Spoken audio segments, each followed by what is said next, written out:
In this lesson, we're going to cover the Properties panel, or Properties Inspector. The Properties panel is by far the single most important panel in Flash, and because it does so much, and seems to be constantly changing its appearance and function, it can also seem somewhat confusing. But it doesn't have to be.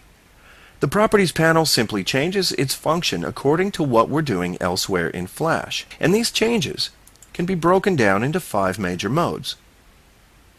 Each of these modes presents us with a set of options or settings or bits of information pertinent to what we're doing. Now, in this lesson, we're not going to cover every option, setting, or bit of information. This will be covered elsewhere in this course. We're simply going to have a look at how the things we're doing in Flash influences the Properties panel and what it allows us to do. Now, the first mode I call General because it pops up when we have nothing selected. It gives us some general options. It allows us to control the size of our Flash document, the background color, the frame rate, our published settings for mobile devices, and it tells us a few things such as what our published settings are and what version of the Flash player we will export to if we export now. Same thing with ActionScript, our current profile, and what document we currently have open. Now the next mode is tool specific. We've already learned that the Properties panel changes according to what drawing tools we have selected. We can make choices here concerning the stroke and fill attributes, and it will affect the results of our drawing with the drawing tools. The next mode is Frame, and this appears when we select frames or keyframes in the timeline. We're given some options here. We can set a label on a keyframe, control the type of a frame, control the tweening applied to a particular frame, and we've covered this already, and here is where we set up sounds in Flash.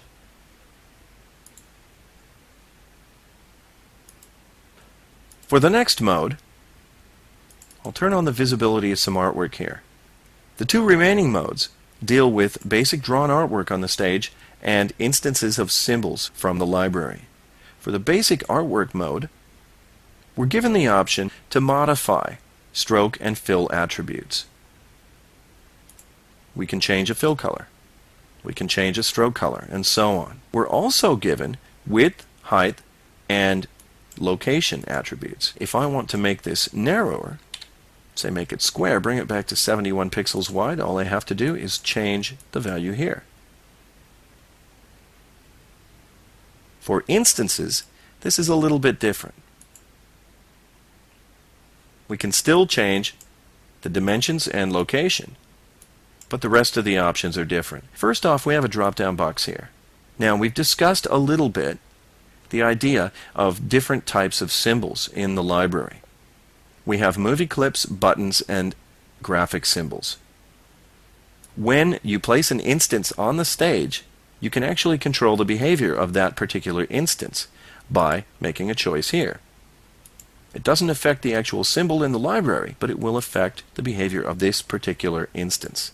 And we can give it an instance name here, and we can also swap it out for another symbol. Hit the swap button, and we see the contents of the library. We can make a change here. Next, we have color. We can apply a bit of an effect here. We're going to be covering this one later on in the course, as well as blending modes. And finally, we have runtime bitmap caching. We've covered this earlier on in the course. If you need to review, look for the lesson on runtime bitmap caching, and you'll find that this is very, very useful. Over here in the options area, we just have the standard options that we spoke about earlier. We do, however, have some extra ones over here, and these change according to whether we're working on a frame or artwork or an instance of a symbol. The first one is Help, and this simply opens the Help panel directly to the area that deals with what you're working with. So that's kind of nice. The next one allows us to apply ActionScript. Now, of course, we cannot apply ActionScript to basic drawn artwork, so the button's not there when we have this selected. Select an instance, however, and we can apply ActionScript. And all this does is open the Actions panel, which we're going to cover later as well. Finally, for things like movie clips, we can control accessibility. And down at the bottom, we can expand or collapse the information area. This is the bottom area here. And that's it for a quick overview of the Properties panel.